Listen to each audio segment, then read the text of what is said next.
Hello. Josh, what's up? What's up, Jake? How's Just the comp? oh man, it was good. It was mentally felt like the best one that I've done. But man, my neck is killing me. I have not had it's actually funny, after every competition my neck's always killing me. I need to work on it. And it's a long lever, it just like gets so sore. But yeah, a lot to dive into. I'm curious how your emotions were like during it. We talk a lot about like navigating that going into it. So how do you think they like it played out? Yeah, it was really interesting. So, this time I think I managed the stress of it so much. I think I made a big leap in terms of managing the stress of it this time around.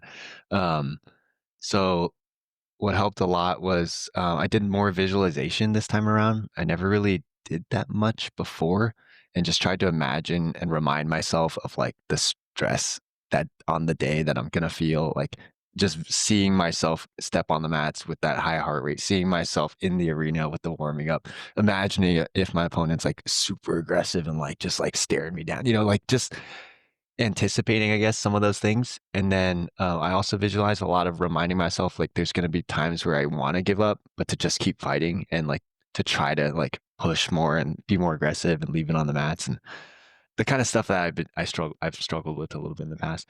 And then I journaled a bit to try to reframe some of that competition stress and make it more of a challenge and opportunity to test myself, that kind of stuff. Some of the like reframing and like self hypnosis or whatever, like trying to justify the feelings away, not away, but maybe reinterpret some of those nervous feelings. And then I found out, uh, so leading up to the competition, there was no one in my bracket. And so I was like, okay, I probably have to drop down to adults. There's like 5 or 6 guys in there. I saw some 18-year-old, like 20-year-olds. I saw a guy with like full camo, like military dude. I'm like, oh man, maybe I'm gonna have to drop down. And then I missed the deadline. I didn't know. I thought it was like you could change really any time, even day of. So I missed the deadline. I was like, oh crap. And then someone joined my bracket, just one person, one guy. So I was like, okay, this is gonna be interesting. And it's best of three. So you just have to like go against the same guy 3 times, which I'd never done before. I just thought it was, I don't know, just weird. And so I visualized that a little bit of what the scenarios would be if I win my first match going into the second, if I lose my first match going into the second, and the more pressure, that kind of thing. Um, yeah, so I think those things helped a lot. I was meditating a little bit more as well leading up to it, trying to be present. Um, and then this time around, I had a lot more confidence in my training just because all these sessions with Andres and working urgency and fighting and being aggressive. So the blend of all those things, I think, helped a lot with the nerves. Um, yeah. Eddie, the my training partner Eddie, he was at jujitsu yesterday and he asked about your competition because you posted on Instagram and he saw it and he was like, I told him that you had fought the same guy 3 times, and he started dying laughing. He was like, "Dude, I was gonna message him and say like, man, that guy looks like the same guy you fought in your last match." But he's like, "But I didn't want to be racist because he was Asian." Dude, it was funny because at the end when we were standing on the podium, there's like not that many Asians there. We were like up there together on the podium, and everyone's like taking pictures and stuff. And I just said out loud, I was like, "Man, they always make the Asians fight each other," and everyone just started laughing. That is one thing I think that helps me deal with the nerves. It's probably just like, I don't know, just a weird thing. I just tend to be like silly and goofy and make fun of myself and laugh a lot, like leading up to it and afterwards. Um, I can't, I just can't help myself. I think I just, that nervous energy just comes out that way, I guess. Spoiler alert: you won the first one, lost the second, lost the third. Mhm. How did you like? Were you devastated afterwards, or were you like okay with it? No, no, I was still okay with it, which maybe means I didn't want it enough. But after winning the first one, I was like, I felt really good. About the match, I just felt like, dang, I fought in that match. Like he almost scored on me at the end. Like we were tied up. I was up by 2 and he was really trying to get it back to tied, and I was scrambling a bit and just eked it out, and that felt good. Um, yeah, sorry, what was the question again? I was yeah, just you won the first, lost Oh the yeah, second, lost the third, and then like if you were devastated or not after. right, right. And then I lost the second so quick, and then I was like, oh shit, it's gonna all come down to this last one. And as I got more tired, then it got harder and harder mentally. Yeah. to want. I just kept having to remind myself. I was like, "Oh shit, I'm here again." Like I'm feeling that feeling of not wanting to be here and like wishing it was over. And I just had to remind myself, like, no, this is what you signed up for. This is what you came for. Like this struggle right now, like the next 5 minutes I have till the next match. Like I just kept reminding myself, oh, this helped a lot mentally. Was play to win. I've been saying that a lot to myself in leading up in practice, like play to win, play to win, play to win. And I kept telling myself, like, dude, go for the win. And yeah, there are some nuances I might adjust that now actually going forward because I was being a little bit too safe and not risking enough, I think, especially in the last match.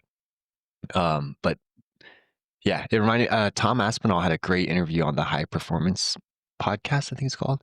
High Mm. Performance Mindset, something like that.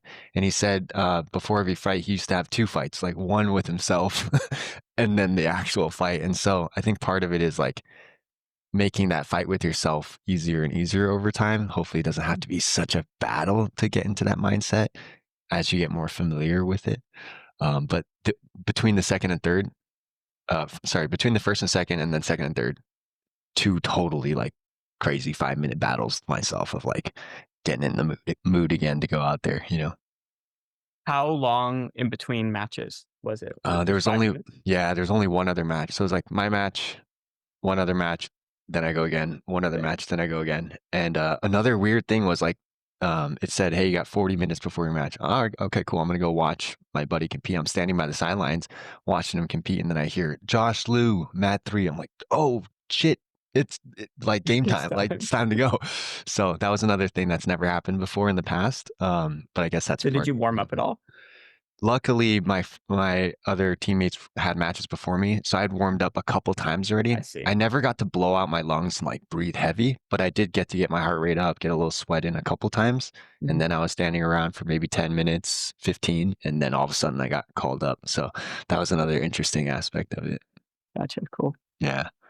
Well, yeah, I entered your matches into the database, so maybe we can just kinda scroll through Yeah. some highlights, but, so this is your first I honestly thought you started every match so good. Oh, thank Like, you. you pull guard and then wrestle out, like, right away. I think it's really good. It's just aggressive, and you got on the board early with points, and you basically pick up a single leg, bring it to your inside hip, go into a body lock, and then take him down. I thought it was beautiful. Thank you. First takedown I've ever scored in competition.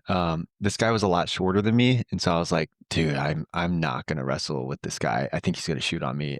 And also, my teammate used to be his teammate, and like like when I was going on the mats waiting for my opponent, I was like, "Anything you want to tell me about this guy?" And the guy was like, "He's strong, he's fast, and he wrestles. He's a good wrestler." And I was like, dude, all the worst things that I want to hear right now. Why did I even ask?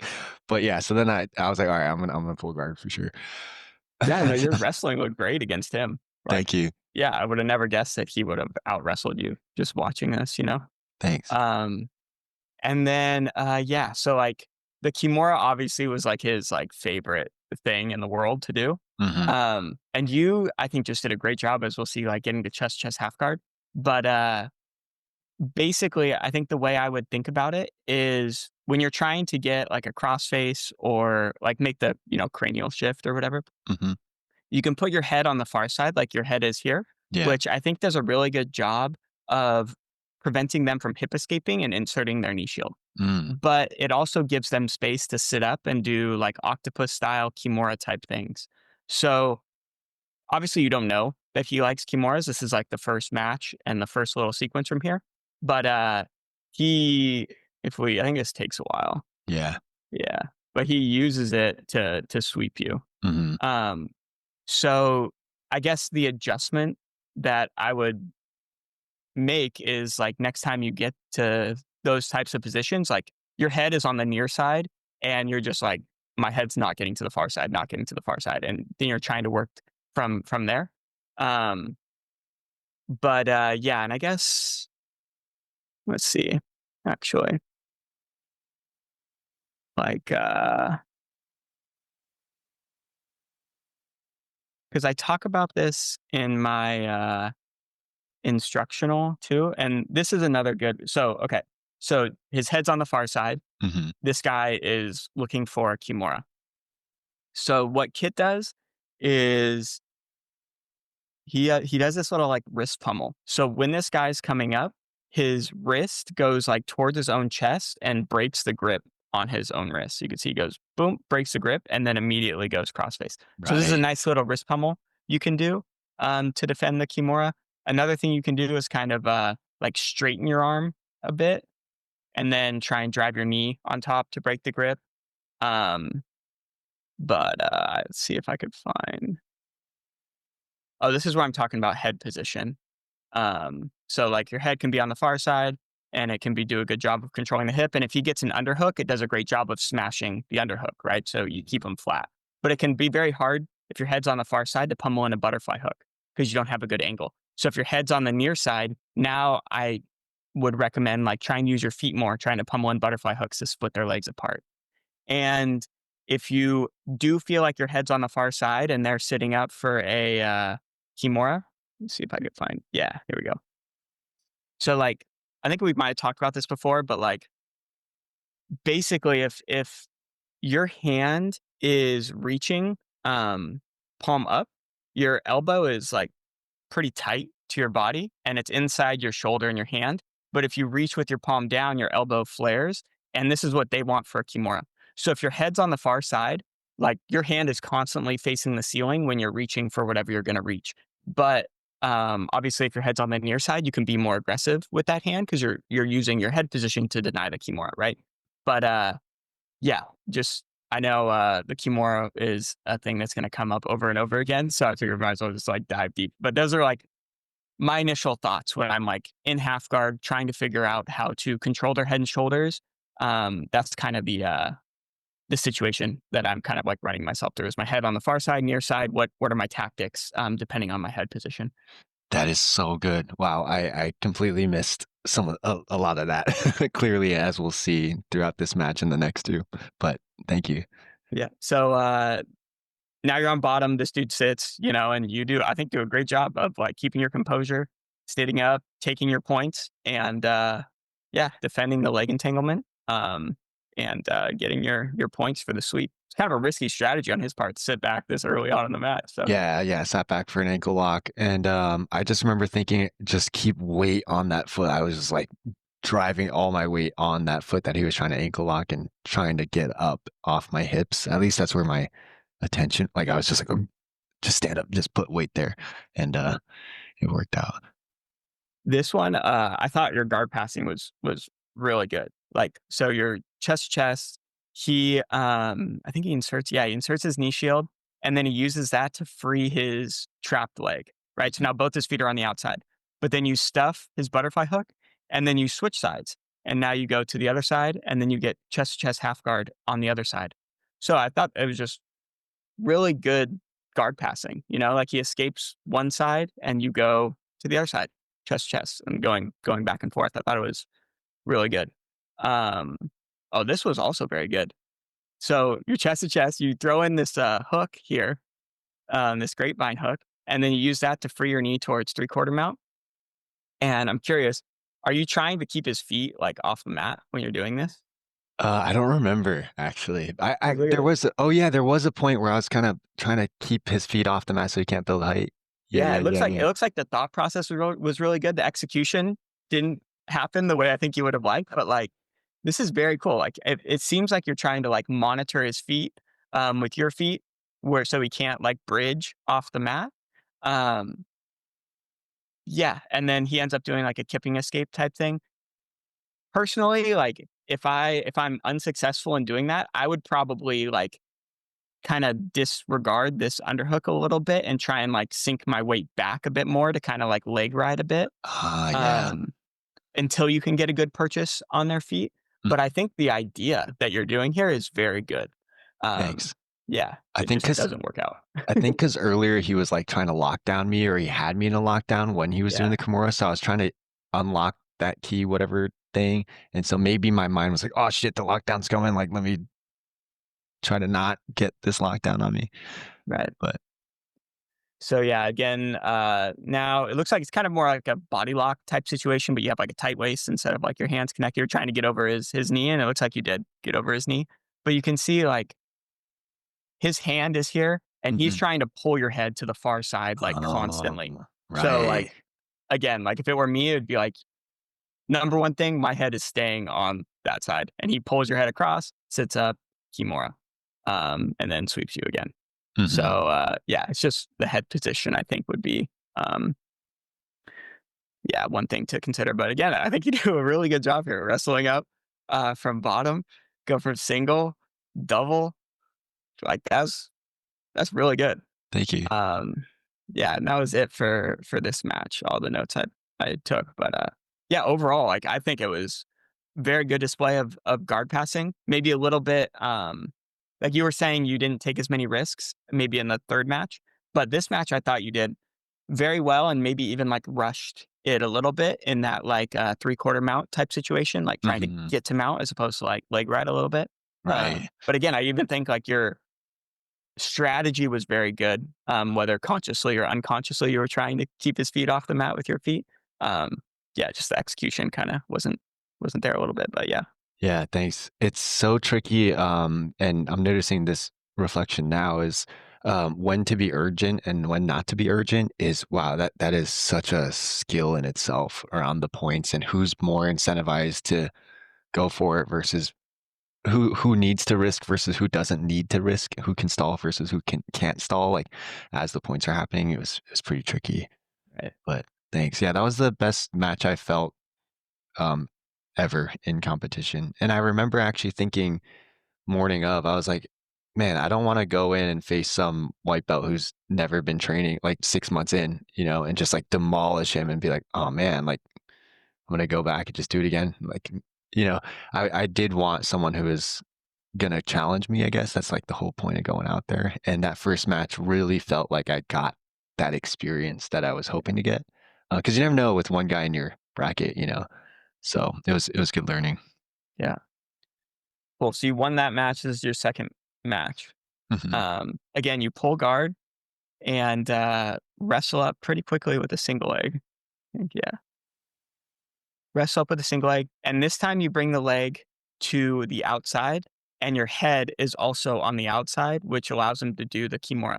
And at least from my opinion, like if the leg's on the outside, there's no reason for your head to be on the outside, Right. because like you're not going to go around to his back with his leg on the outside like that. So Mhm. like, yeah, this is just like I think a just bad head position on Yeah, the single leg that gives him the kimura and then the finish. But again, I think like the strategy is really good. Like I think you pulling and then wrestling up, I think is a very good strategy. thanks. Yeah. Yeah, got converted so quick, it was like 20 seconds into the match. Yeah. Yeah, did not make that adjustment. Yeah, and I think, maybe in the first match, when you wrestled up with the single leg, your head was on the outside too, but the leg was on your inside hip, so he couldn't do a Kimura, Ah, yeah, and you were able to go body lock, and then you completed the takedown. So, yeah, I think like understanding like where your head should be based on like where the leg is positioned, might be the takeaway for that match. yeah. And does that head positioning versus where the legs are, it's in that single leg position and in the half guard position, is that the same, I guess? Yeah, I mean, exactly. Yeah, like if your head I mean, you could see when you wrestle up, if your head stays where it is now, Mhm. he's not gonna Kimura you. Yeah. And then he brings his arm around your head to shove it to the outside so he can Kimura you. Right. Um, yeah, so it's just like that's his move, you know? Yeah, yeah. So yeah, He told me after that was his plan. Like his A game is like the Kimura, and he wanted to go for it. Like that was his way to victory, and he did it really well. yeah, props to him. He stuck to that game plan for sure. Yeah. um that was a search page. Okay, yeah. So this is your third match. Um and again, pull and yeah, I think this is like when you get like a double pull situation, I think you coming up, like you deciding to come up is like just such an easy 2 points. I think this is just like a good strategy overall. Like if you do find yourself in a double pull, be the one who comes up. Yeah. Especially you're confident in your guard passing. So um yeah, I think that was just another great opening to a match to get you, 2 points. Yeah. And then this one I thought it looks like Kynan-esque, where, Thanks. you're in, like, De La Riva, he's got his foot on the outside. He tries to off balance you this way. You keep your balance with this back step, and then you use that to shove his foot to the inside and then start to pressure forward to enter headquarters. And then, is there a reason you let your foot slide off from headquarters to force butterfly half guard, or you just I don't remember. It might have been because Joseph Chen put out a recent video yeah, about it, and I was like messing with it a little bit in practice. Maybe not the time to like try some new shit like that, but maybe that's what happened. Yeah. yeah. So, I think it's a really good strategy. I actually use it quite a lot. My recommendation would be probably stay in headquarters until you win some sort of grip fight and give yourself some sort of advantageous position, and Right. then for your foot into butterfly half guard. Hmm. Um, but still, I think you do a really good job following up, as we're gonna see here. Um, but yeah, that would be kind of my strategy when I'm doing headquarters. Is like get some sort of advantageous grip, like ideally get like a near side underhook type of thing, and then you Right. force butterfly half guard with a near side underhook, and now you're going your full Joseph Chen action. Yeah. Yeah. Again, this could be like what you're working on, but like this guy's playing a high knee shield. You force him into butterfly half guard and then immediately split his knees apart and go in for a body lock. Like beautiful. I think it's really good guard passing. Thanks. Um, and yeah, this is where again, like it's all head position, right? Like your head gets out of position, he sits up, locks the Kimura, Yeah, and from closed guard, basically. Yeah. yeah, And that's then, it's a tough one. yeah, yeah. Um, but yeah, I think like overall Kimura wise, like just be aware of your head position would be my advice. And then like guard passing wise, I thought it was really, really good. And just like strategy wise, I thought it was really good as well. Like you were always like gonna be ahead on points. Like obviously you didn't score in the second match when you got submitted right away. But if you would have finished that, you would have been ahead on points. And even if you didn't finish it and you sat back down, like whatever, no harm, Mhm. no foul kind of thing. Um, So yeah, I think the overall strategy was good. I thought the guard passing was really good. Just the Kimura obviously was the, the like chink in the armor. Yeah, yeah, it really was. That Kimura d it was funny, I did not expect this, but, PJ Barch, he saw my story and he sent me a message. He was like, "Lol, you were doing so much good jujitsu only to get a Kimura slapped on from everywhere." I was like, "Yeah, hopefully I learned my lesson." But, Yeah. yeah. Um, that last match, it was interesting because it kinda goes back to that play to win mindset where I realized I scored 2, and the bad mindset that I had was, "Oh, I could just hold this in 4 minutes and Mhm. win," which is a little bit of a way too conservative, and safe, route. Even in the first match, when I would get to those decent passing positions where I'd pass the feet and maybe 1 knee and was starting to pin, I was hanging out a lot around the hips and weight on the hips and not trying to climb enough. Actually, shout out to Brad Bentley. He pointed this out too. It's just like focus on climbing to the shoulder and pinning the shoulders from there instead of just like chilling at the hips. And it kind of goes back to like the Josh Wade skin, like static versus dynamic control or quality, and me just trying to settle into that static position when I shouldn't have been settling there and trying to stall. I should have just opened up and gone for the pass more. Um, yeah, I think that was like a tactical or maybe just fear aspect. I also was like feeling like I was gonna puke in that third match. I was so tired, and being tired, I think, totally changes your psyche too. So I learned that a lot as well. Yeah. I mean, it makes total sense. Like I would have probably tried to chill for a minute or two in the close guard too if I were you. Yeah, Um, if it's your third match, yeah. relatively back to back. So It's tricky though, because when I'm chilling there, it's like I'm I'm like giving him opportunities to get some offense going versus me just semi distracting with some offense at least and mhm. to like stifle his offense. I don't know. I just allowed him too many opportunities to grab that Kimura. Yeah, for sure. Yeah, Yeah. and I think the climbing the body is a really good thing to think about. Yeah, it's just like I would try and do it probably with my head on the near side.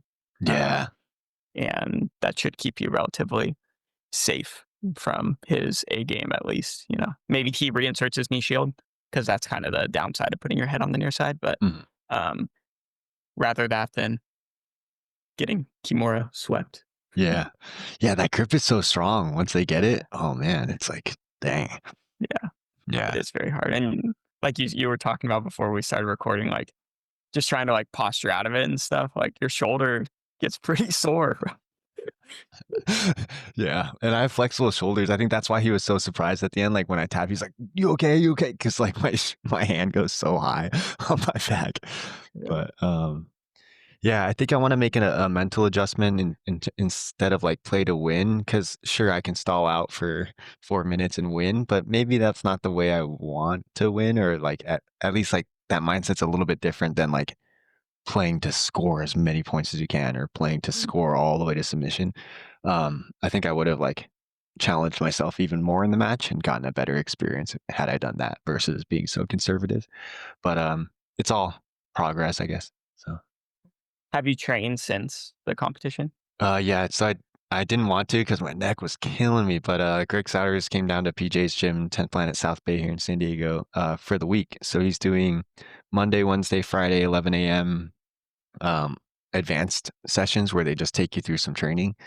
And then Monday, Wednesday evening at 7 p.m., he's doing more of like a foundations class with more focus on game design workshop and like questions. And so I wasn't going to go Monday, but then Andres and Mike went. So I was like, damn, um, FOMO hit me hard. And then one of our guys at the gym, Jim, he messaged me. He's like, hey, we can go to the advanced class if we have a partner. And he wanted to go. And so I was like, all right, fine, I'll go. So we showed up. Me and him went to the corner. We're like gonna take it easy, and mostly just there to watch everything and see the games and Q&A after was really nice with Greg. Just I'm always asking him a bunch of questions and listening in. Um, I feel like such a giant like Greg Souders fanboy now at this point, like just showing up at these events and bothering him with questions. What were the games about? Like, what was the theme of the class? Yeah, so the theme for the class was what to do. Like it was around connection, like this body lock style of connection, at least how I interpret it. So the first game was a 6 minute game where your goal is to get knee touches, um, and with a connection. So you're trying to strip all their connections, and while you have a connection at somewhere in the body, to touch the knee. And then the second game was, all right, now we know how to make connections and touch the knee. What are we going to do with those? And so we started with connections. Now you have to touch the knee 3 times. And after your third time, you can pick up a leg, get a body lock, get a front headlock, lock your hands around the body to win. And then the third game was super interesting. One person start in supine guard. Top player can stand anywhere they want around the body in any orientation. Top player picks a place to stand. Bottom player picks any connection, any weird, whatever, wherever you want to put your legs, hands, and then you start from there. Uh, Top player can only win by locking their hands anywhere from the hips to the shoulders. And then the bottom guy can win by standing up and disconnecting or becoming the top player. And then the third game was so yeah, it kind of emphasized again, it's like starting connected and then getting to a better connection that locked hands. And then the third game is what do you do with that connection? So we started with any connection. Top player starts with any kind of body lock around the shoulders, around the back, around the hips, whatever. And the top player can only win by submitting the bottom player. And then the bottom player can win by submitting the top player, becoming the top player, or stand up and disconnect.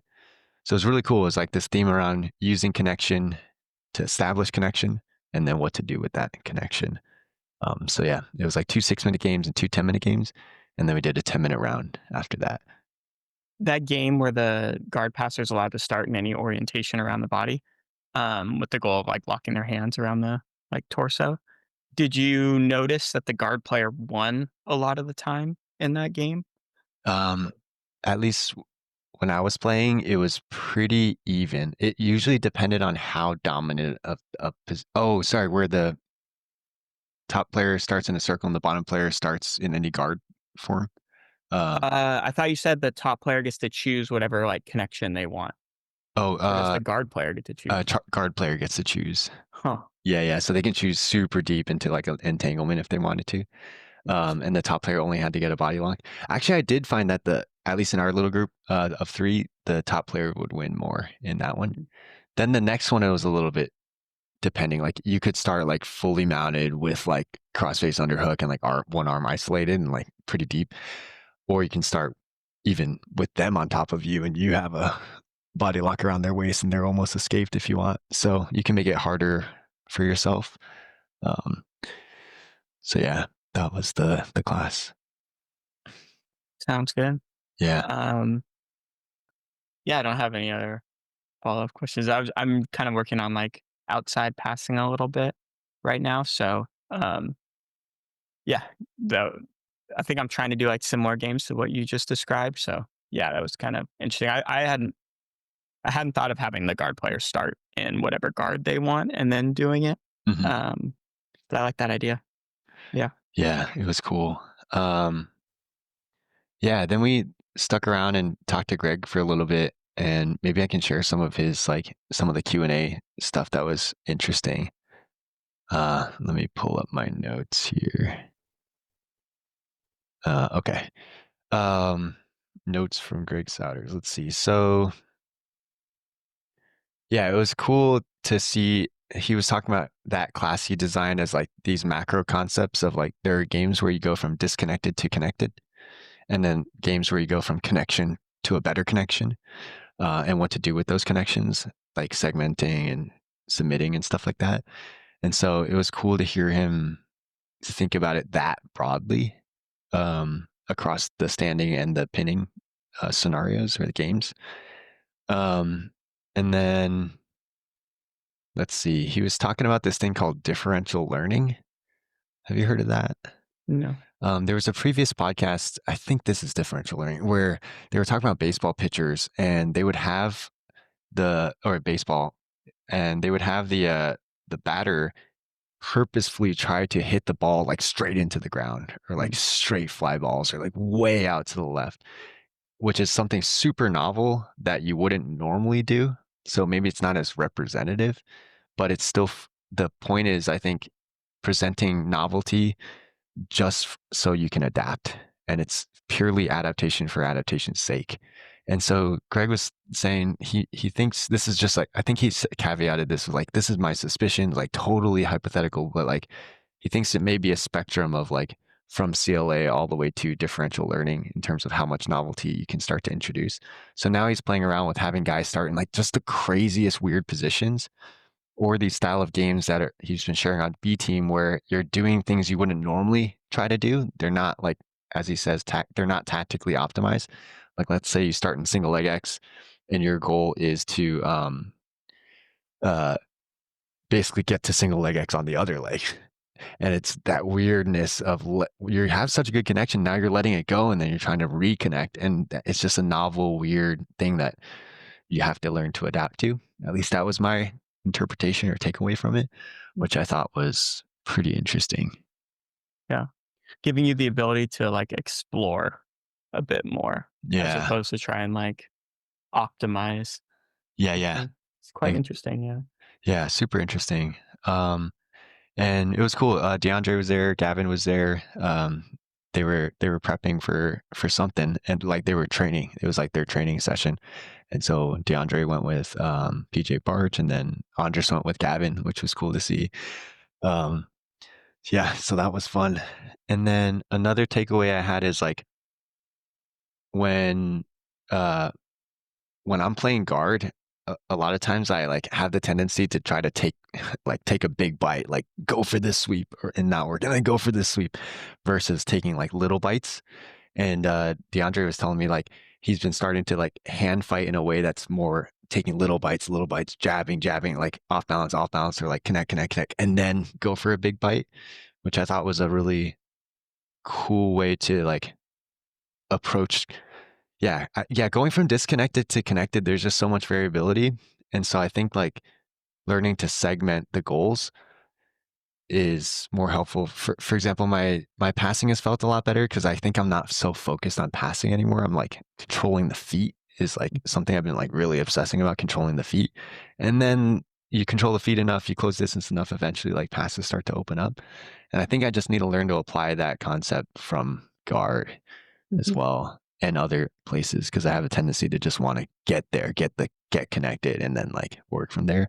But getting connected is hard a lot of times. So Very cool. Yeah. No, it sounds like, kinda like you were talking about, Greg was talking about, there are games that go from disconnected to connected and then from one connection to a better connection kind of thing. mhm. And, yeah, it sounds like DeAndre is talking about, like, making a small, like, connection, upgrading the connection until you can take a big bite kind of thing. Yeah.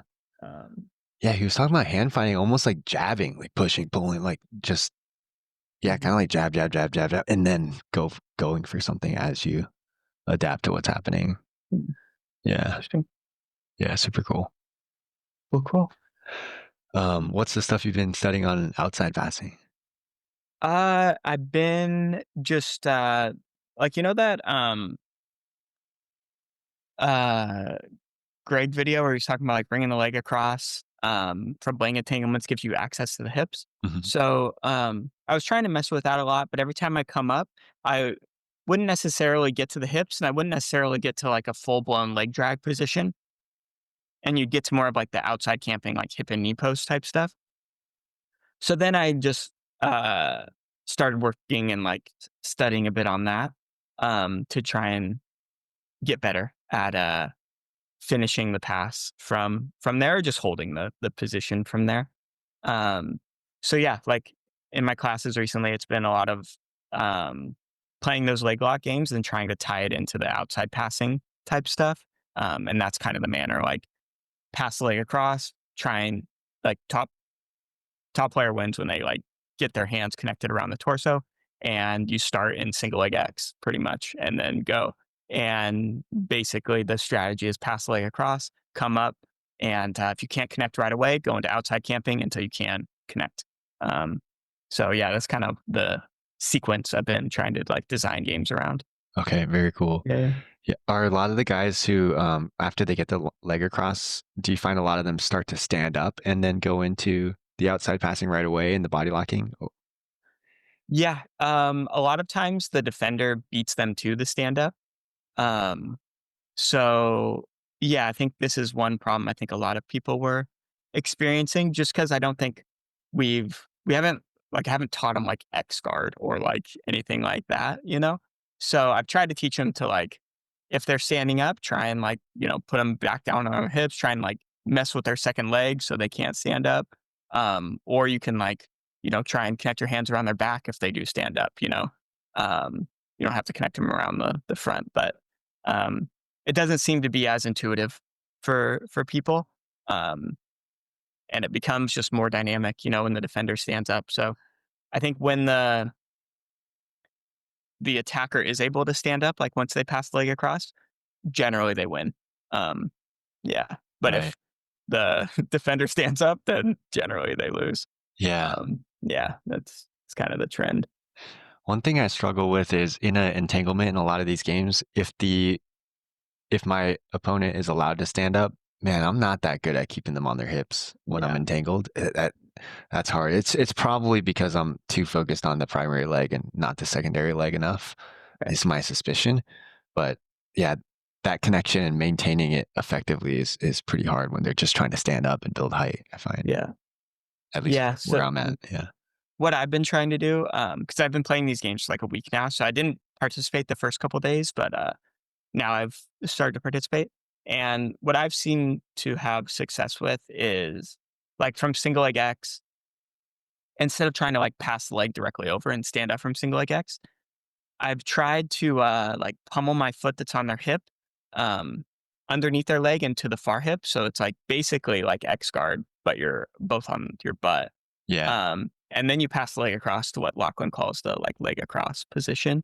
And then you wrestle up from there. So it's Yeah. much harder for them to stand up. And if they do try and stand up during that, I think you have an advantage. Like if do you remember that A1, A2 position? No, I don't. Yeah. I do Um, remember you were trying to find the name for a while. yeah. I'm hesitant to try and find a picture because it might take a little longer than I would like. But let's see if we could find one real quick. I hope the naming convention of A1 to B1 to does not continue because then we're gonna have like so many crazy names. Yeah. Okay. Yeah. Here's a good one. So basically, Oh, this match. yeah. Oh no. So yeah, we're not gonna. Your discretion advised. But you could see Craig has his like shin like pinning the knee or Yeah. the hip down over here on the far side. Um, so basically what I've found at least is when you're in single leg X and you're trying to pummel into X guard on this leg and this person tries to stand up, I just drive my knee across their hip into this position. So basically it's like either this leg gets across to their hip and we enter like a seated X guard type position, Mhm. or they try and stand up and you drive your knee across into this like A1, A2 position. Wow. Um, and then you play from there. So yeah, this has been what I've had success with personally. Um, but I'm still trying to like iron it out a little bit before um, trying to articulate it better. But yeah, that's basically what I've tried to do as a strategy to win this game and kind of like again like playing the whole game kind of thing. Like you get to the A1, A2 position, you sit up, you pass the leg across, and then now if you feel like you can come up, then you come up. But if they're like still driving, then you can sit back down and try and, enter X guard or whatever and off balance them um, from guard. But yeah, like it's okay to sit up to pass the leg across. Like you don't have to pass the leg across by like while you're sitting down. Yeah, yeah, yeah. Andres has been playing, making us play a lot of the leg games where you're passing across a lot and switching your feet from the inside and the outside and Mhm. standing up and then when to sit back down. And it's pretty interesting that cross leg position, having the freedom to stand up or just play in from the bottom and upgrade from there. Yeah, it's Yeah, it's hard to deal with as the defender. yeah, If they're like constantly like heisting and then sitting back into your legs, and then yeah, it's just like, oh my gosh. yeah. And there's not even leg locks involved yet. Um, Right. so when they can actually like attack leg locks, it would be it's hard to deal with for sure. hmm Um, have we talked about the coaching direction of database yet on the podcast, or is this something you wanted to share more about? I don't Or know is if it we've too talked about early? it on the podcast. It is pretty early. It's still like a few months out, but like basically, we've been at this for basically 2 years now because I have a picture from May 23rd, um, 2023 of Mike coming over to my apartment to set me up so I can start inputting data on my computer. So Dang. that was like the first day we like actually started. So yeah, I might have to make a little like picture frame out of that picture one day or something. But um, yeah, so basically it's been like 2 years, and the feedback that we've gotten is coaches like absolutely love it. So we're trying to lean into that a bit more, and we're finally going to build out a like coaching um, tool that instructors can use to help design their classes and hopefully like have a bit of a community aspect where you can kind of see what other coaches um, are doing to teach whatever you're teaching and then kind of get some inspiration for them from them, add your own little tweaks kind of thing. Um, so yeah, I don't want to get too specific because it's very early on, but like overall, this thing's going to take a long time to build, probably like a year. And we're going to try and chop it up into like 4 sections and kind of like release them like every 3 months, hopefully. And then obviously, if you sign up like for some of the earlier iterations, um, your feedback's going to be incredibly important for like how it's designed. And we'll obviously give you like a pretty steep discount on the pricing of it because it's not going to be a fully built tool for probably like a year. Um, and yeah, I'm pretty excited. We kind of created like a little bit of a wait list to see kind of who would be interested in it. And we've got a decent amount of people that are interested in it. So Just kind of validates the data that we have that coaches love it and they kind of want more. So yeah, we're trying to scratch that itch, and yeah, I think I'm pretty excited about it. I think this is kind of like the golden ticket, for the data and how it could be most useful for people. So yeah, hopefully it pans out. You never know with these things, but yeah. Yeah, if someone's listening and they're a coach and they're curious about how it might be valuable for them, what would you say is like the usefulness of it, or how do you envision that helping? Yeah. So it's hard for me to give specifics because I'm not entirely sure how it's gonna like function, especially in the earlier phases of it. Um, but the way we're kind of envisioning it is the coach will design their class and provide additional study material for their students to study. So the students would hop on and their view would be something like, warm up, we're doing, guard passing game. And then the coach leaves like a description of what that guard passing game is and maybe a few links for them to study, whether that be like instructional content or a few examples of people doing it in a match or whatever. Um, so their students would be able to, like, if their students had 5 minutes a day to study jujitsu, this is what your coach wants you to study. And like in my mind, it's like the goal is to get students the jujitsu bug as fast as possible. And the way to do that is to create a sense of community, like they belong to something. And I think this would provide that. And then second would be to allow them to kind of take control over their own training. And this would be a way for them to study outside of class.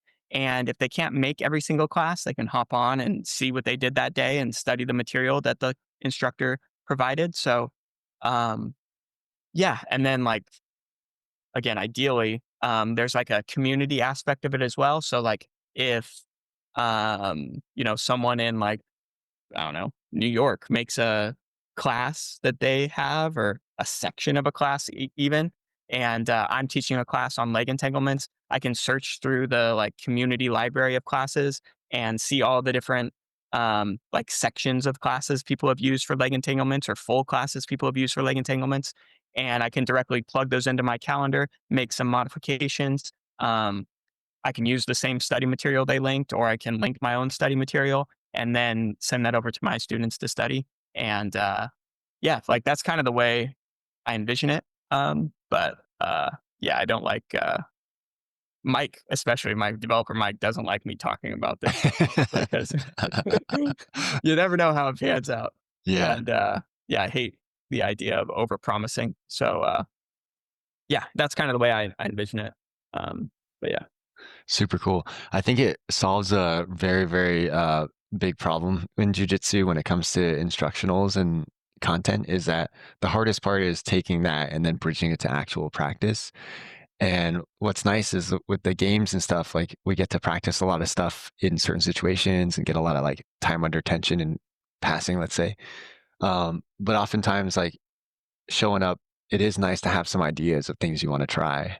And that's where like the instructionals or even drilling at home or whatever can give you some intention. Like, oh, yeah, that's one way to solve the problem of the knee shield. Like we're playing passing today from half guard. All right, I'm going to try that, and I'll have an opportunity to try it over and over and over again versus just watching instructionals or content for its sake and then not being able to bridge it to practice because all you have is open mat, and who knows if you'll get in that position unless you force them to do some positional work with you. So Yeah.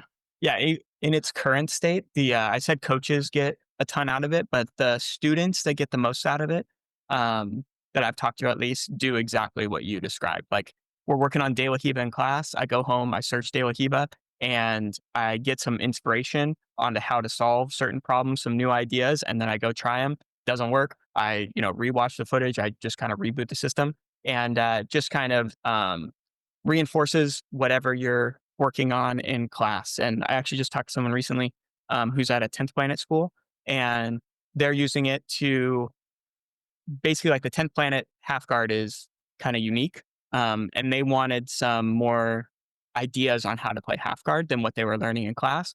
So they used the database to, kind of give themselves the full picture of half guard so they can, yeah, get exposed to just like other things from that position that they're not necessarily learning in class. So, um, yeah, this is how students, I think, are currently using it to get the most value out of it. Yeah, Yeah, it's such a good idea to help people get better faster. Because I guess in the traditional class, like that's what the technique portion is supposed to be, right? Like we're teaching arm bars or whatever, and then from mount, like okay, let's do some positionals in mount, give yourself a chance to try. Or a lot of times they just go to open sparring, and then who knows if you'll get to try it. But if you already know you're going to be working mount stuff, yeah, get some ideas beforehand. You can get 5 different techniques, 3 different techniques, whatever, to play yeah, around with, and you show up with some better intention about what you want to work. exactly. Yeah, Yep. super cool. Mhm. Yeah, and, Nice. like, not to dive too deep into it, but, yeah, like, basically, the way I envision it working is, like, the instructor might provide a couple examples for their students to study, but then those examples have, like, hashtags underneath them. So if you are working mount escapes or whatever, and, the students click a link, they watch that example, they can also click, "Oh, I wanna see more examples of mount escapes," and they click hashtag mount escapes, and here's 200 other mount escapes, and they can get some other ideas from that position as well. So, um, yeah, like ideally, it's just like if you have 5 minutes to study jujitsu, this is what you want to study, and then the door is open for them to explore as much as they want. On top of that, Yeah, I think is the environment that we're trying to create. right. It's so frustrating to do a bunch of study on your own and then not have the opportunity to practice it. And so if you already know what you're going to practice, you can just find the things that you want to work. And yeah, in 5 minutes, go tie it right into live work Yeah, and find out if it works for you or not. exactly. Yeah, Yeah, so I'm pretty excited. Obviously, it's a long road, but yeah, pretty excited about it. very cool. Is the waitlist still open? And if so, should I link it in the description here? Yeah, I'll send you it's basically a Google form, and we just have people kind of fill out, basic information about their academies. Um, and, yeah, that's just kinda to get on basically like an email list for when the first kinda iteration is ready. I'll shoot all those people an email asking if they wanna, be a part of it. So, yeah, Sweet. I'll shoot you that Google form. Yeah, I think Okay. that's a good idea. Link it down below. Yeah, yeah. We'll put it in the YouTube. We'll put it in the Spotify and all that, Apple and everywhere. So Cool. nice. Cool, Sounds cool. good. Anything you wanna talk about with Sherpa? Um, yeah, we just launched a redesign like 10 days ago, and then we're working to make it even better. It was interesting. The first version we had like set an intention for practice, and then after you practice, you come back, what went well, what do you want to improve, what's a quick highlight from practice, and then those four entries, I guess, would become one journal entry. The new version now, you don't have to set intentions if you don't want to. You could just reflect. And then if you want, you can still do both. Then there's like injury prompts to help people manage injury and road to recovery. Then there's competition, which I got to use for the first time this weekend, which I liked. It's just a few more questions like what went well, what was challenging, what did you learn about yourself, what do you want a change for next time, and whatnot, which was nice. It was like my longest entries I've done in the app so far. We've got voice to text in the new version, so you don't have to like type everything out. The voice to text still has some work to do, but yeah, so that's out in the new version. And then now we're finding out we made intention and reflection too disconnected. Some people are reflecting after and they don't remember what their intention was, and so we got to Mhm. find a way to tie it back in a little. So I guess that's how it is with software. You're like you put something out, you get a lot of feedback. All right, let me adjust. I swung too far and let me bring it back to the middle now and remember what the core of this is for. So some more redesigns in progress. And then, yeah, we have better insights coming out every Sunday. This one's not live yet, but soon every Sunday people will get insights for the last 7, 14, 30 days. So hopefully that'll make the insights more relevant versus before. So yeah, just always things in the works. Yeah. Be patient. Yeah, I know. It's just yeah, patience is such a lesson here. But I've been talking to a lot more users and just starting to get a better understanding of like what they're trying to do with the app. Um, so that's been good. But yeah, app is free for iOS users. Sorry for all you Android folks out there. It's not there yet, but check it out in the App Store. Cool. Sounds good. Later, Josh. Cool. See ya.